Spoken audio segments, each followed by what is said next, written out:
If you wanted to know how many countries there are in the world, it should be a pretty easy thing to find out.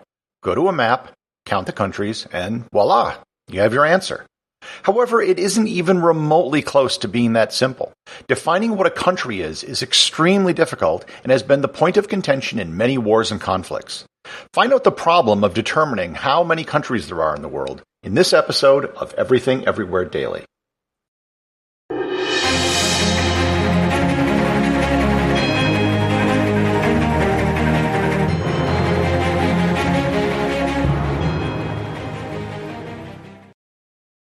This episode of Everything Everywhere Daily is brought to you by G Adventures.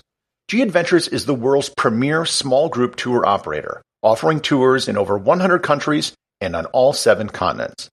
In addition, G Adventures has been a leader in the area of responsible tourism, helping to establish social enterprises around the world. When you travel with G, you not only get to explore the world, you also get to help the people in the communities you visit. And I speak from firsthand experience. I've personally visited over 40 countries on all 7 continents with G Adventures, and I can attest to their high standards and the quality of their tours. To learn more about G Adventures and to find a tour that's right for you, click on the link in the show notes.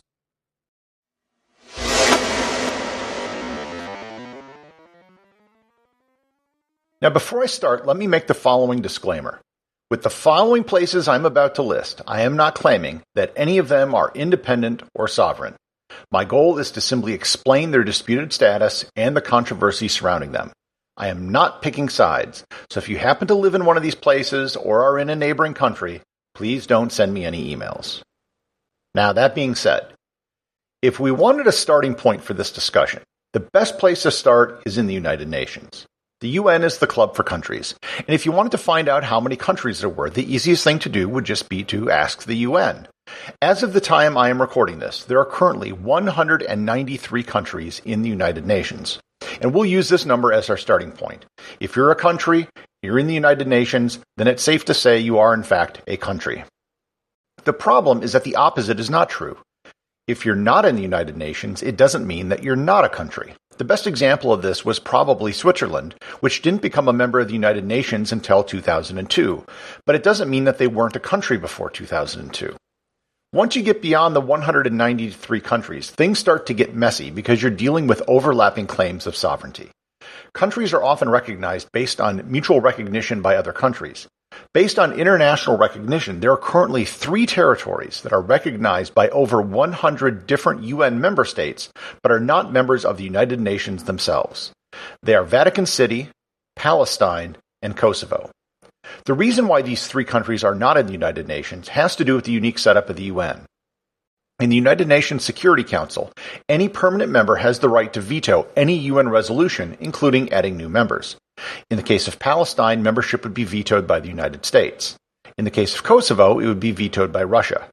The Vatican has never really tried to join, but it almost certainly would be vetoed by China, which is one of the few countries in the world with which it has no diplomatic relations, and it is one of the few countries which actually recognizes Taiwan. Both the Vatican and Palestine are observer members in the United Nations, which means they can attend the parties, but they can't actually vote. Side note, I am not going to go into detail explaining the difference between the Holy See, which is officially what has diplomatic recognition, and Vatican City. I'll save that for another episode, as it is beyond the scope of this show. So, if we take the UN countries plus these 3, that puts us at 196. However, we aren't even close to really answering the question yet. From here, things start to get really murky and confusing. There are several places which may be considered countries insofar as they control their own borders, have their own governments, military, and currency, yet few or no other countries recognize them. First, we need to address the issue of Taiwan. Unlike other places in this category, Taiwan doesn't claim to be an independent country. It claims to be China, like all of China. Taiwan claims to represent all of China. The case of Taiwan is special because they actually have a competing claim with the People's Republic of China as to actually who is China. When the UN was formed in 1945, the Republic of China was one of the 5 permanent members of the Security Council. The Republic of China is what Taiwan calls itself, and it dates back to the Chinese Civil War, which they lost. The problem was, of course, they weren't really China or representing the vast majority of the Chinese people. The People's Republic of China had over 1 billion people and full control of the country on the ground. Taiwan was only an island with a few million people. They might have claimed to represent all of China, but they really didn't. In 1971, the UN recognized the People's Republic of China as the Chinese representative, and the Republic of China, aka Taiwan, went from being a permanent member of the Security Council to being left out of the United Nations entirely. Nonetheless, even though Taiwan isn't in the UN, nor does it have observer status, it has never declared itself to be independent, but it does have some international recognition by 18 small countries. It also has de facto control of its borders, its own currency, military, and its own elected government. And it's also allowed to compete in the Olympics and in international football competitions as Chinese Taipei. So if we recognize its de facto control of its own territory, that puts us at 197. But if we were to include Taiwan, why wouldn't we include other countries which have de facto control over their territory as well?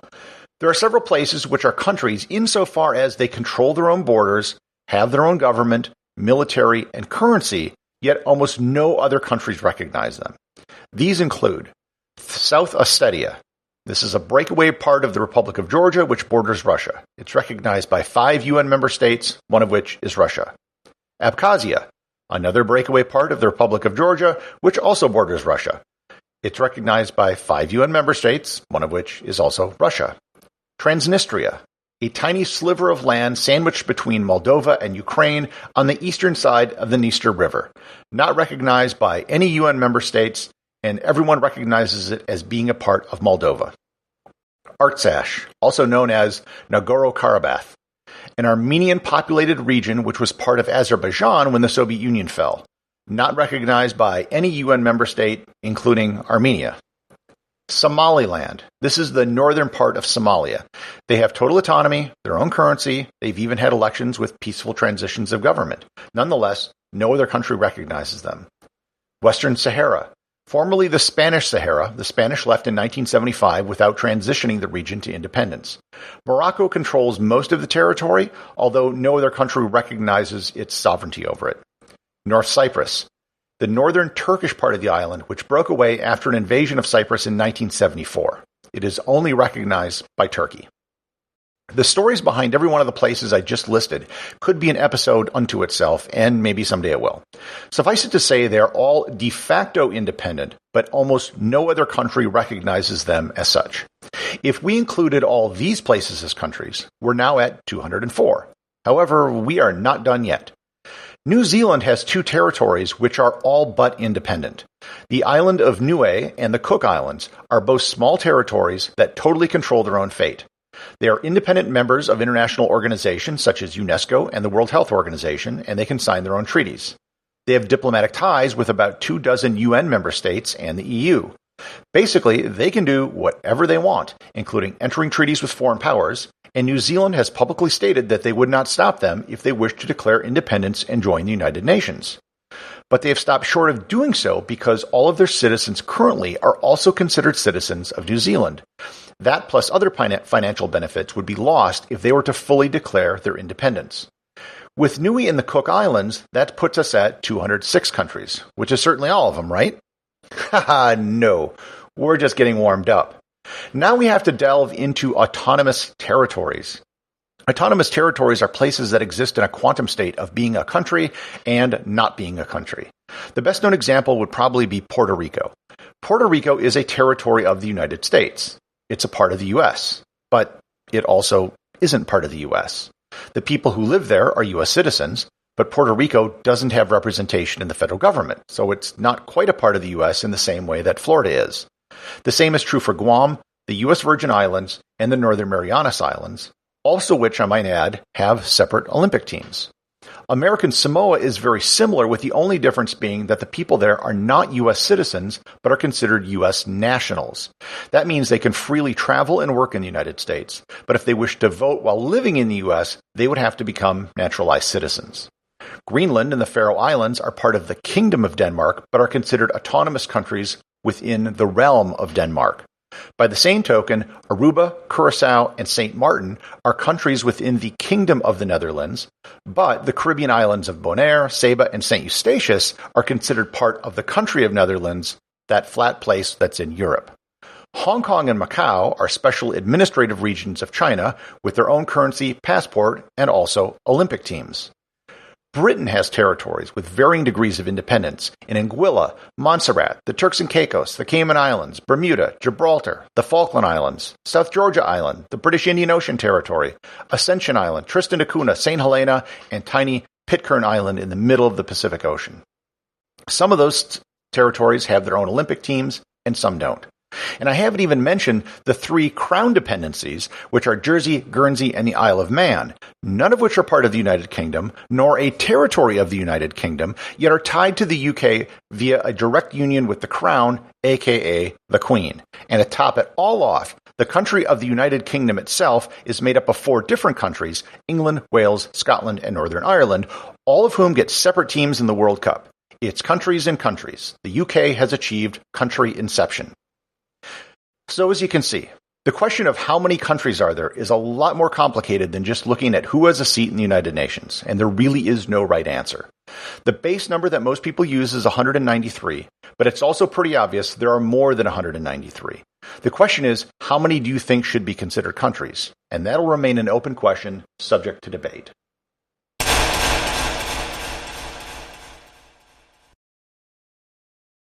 This is a brand new podcast, and as such, it can really use your support. If you know someone who is curious and you think would like the show, please share it with them.